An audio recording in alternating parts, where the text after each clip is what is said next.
Hello again, Astro fam. I'm so happy to be here. I'm Shelly, your astrologer, and I'm here with your Astro news for the week of February 7th through the 13th, 2022.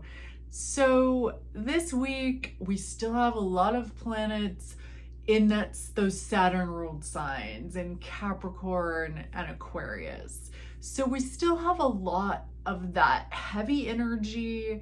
There might be some emotional heaviness and some physical heaviness in the body. We start off the week with the moon in Taurus. So this is a beautiful moon, exalted moon. The moon loves to be in Taurus.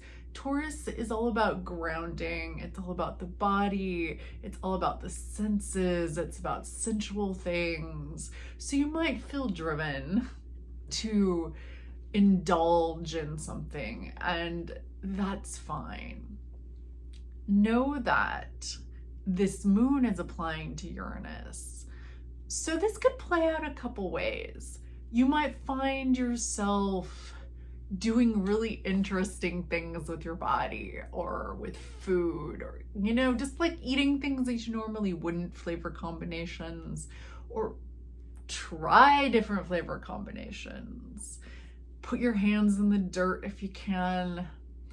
And also expect that there might be some unexpected things. Sometimes when the moon is applying to Uranus, we can feel disrupted. That solid ground we stand on is not as solid when the moon is applying to Uranus. With Uranus and Taurus, we see this happening anyway. And as I've talked about before, we are in the Saturn-Uranus square where we are confronted with those questions. And those questions of tradition and stability versus innovation, disruption, newness, and how we can infuse our lives with those different sorts of things. With Taurus and Uranus, we see disruptions to our food systems, to the ways that we live our lives and find security. So I encourage you to do what you can to care for yourself. If you have the time to take a bath, if that's something you like, to sink your hands into the dirt, your feet into the dirt, to just appreciate your body and to respect your body for what it is, where it's at right now, and whatever shape it's taking, however it looks, that it is supporting you. It's getting you through all of the things that you have to face. And will also be a few days later, the 11th through the 13th, the moon will be in Cancer. So Cancer is a watery, emotional moon. Another sign that the moon likes to be in, because the moon is about emotions. It's about taking care of yourself. It's about nurturing yourself and nurturing others. And so when the moon is in Cancer, all of these things can be very powerful. So see what little thing you might be able to do to show someone else that they matter. And this might be someone you know well, and it might not be. It doesn't matter. It's a little thing. A little thing. Do a little thing. And do a little thing for yourself. And in particular, pay attention to your emotions. Just note what's coming up for you and respect that. And when I say respect that, I mean sit with it. Feel it. And maybe you don't understand it, or you don't know how to change it or control it. That's not the point. The point for now is just to let yourself be okay with whatever's coming up, to breathe, and to know that you're going to be okay. Because all those Saturn-ruled planets are telling us a story. Aquarius and Capricorn are telling us to create, to build, to get to work, But at the same time, that Cancer moon is there to say there's more to the story than that outward manifestation. There's more to the story than what you're creating for other people. There's more to the story than even what you're manifesting for yourself. There is your inner world. And that is really important.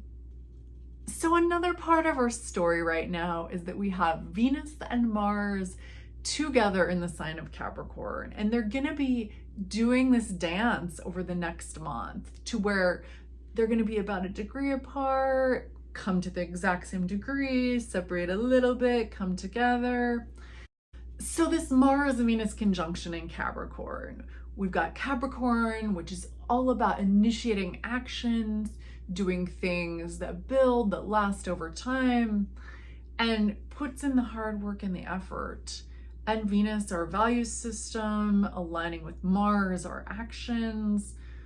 So this really is a time when you can motivate yourself to get things done. It really is an excellent time to clear out your space, clear out your literal and metaphorical space. Those projects that have been setting, make a decision. Are you going to get to work on them? Are you going to set them to the side for later? Or really, do they just need to be taken out of your space? Whether that's your mental space, your emotional space, or your physical space. And Capricorn Mars has lots of energy. It has this stalwart staying power that can be very, very helpful. Make sure though that you don't get too caught up in the treadmill of success, too caught up in the material world. Let yourself have the material world and let that be important, and take steps towards manifesting things. But just be aware that Capricorn and Mars and Capricorn and all this Saturn and energy around us can amp us up so much that we don't care for ourselves. So just take the time, take a breath, take a day off during this whole Mars Venus conjunction thing. You don't have to work every day. Don't buy into the story that you have to control everything, that you have to be in control of everything, that you have to take all the pieces and make them do what you want, and have all the people in the right places saying the right things. Allow for flexibility within your plan. And I know this is always a thing, it's always important, and it's always a balancing act. It's really not about one or the other. It's just about how we treat those things around us and how we treat other people, and what kind of respect we have for ourselves and our own boundaries. So another exciting thing about this Venus, Mars, and Capricorn story is Venus in Capricorn is now direct. So Venus entered Capricorn in November. It was in forward motion, it went retrograde, and it's direct again. And it will be in the sign of Capricorn until March. So we are at the part of this retrograde cycle where we need to put in motion those things we discovered over this time period. So in particular, think about your values and what you learned about what you value, what you care about, what's important to you long term. Those people, those situations, those ways of living, those concrete things.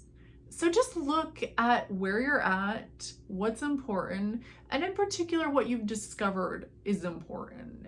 Have there been changes in your values? Are they the same? And either way, what can you do to manifest those values in new ways, in unique ways, in ways that you haven't tried? Because that is also part of our story with Saturn and Aquarius. that we're building, we're creating, we're manifesting, we're making our future for everyone, for ourselves, in a unique and interesting way. Uranus in Taurus wants us to shake things up, and we're doing it. Things are getting shaken up. So how can you shake things up in a way that helps you? So let yourself just be in the story that is your story, and take some time to create, take some time to love, take some time to do all the things that are important to you. And as one last thing, I want to say, remember that during all this Saturn time, we still have Jupiter in Pisces. Jupiter is the greater benefic, and it loves the sign of the two fishes. The two fishes swimming in opposite directions, flowing with the sea, flowing with the cosmos. So that energy is there for you to tap into, that dream state, that meditative state, that connection with other people, with animals, with plants, with everything else. That thing that reminds us that we actually are more than we perceive. So those moments where you can make those connections and feel more a part of everything and breathe and relax and take care of yourself are part of the goals, are part of the plan. Or rather, make them a part of the goals, the part of the plan, in ways that matter to you, in ways that make sense to you. And from there, move forward. And tell me, comment below about how you are finding this. How are you able, what sort of things do you do to make those connections, to take care of yourself?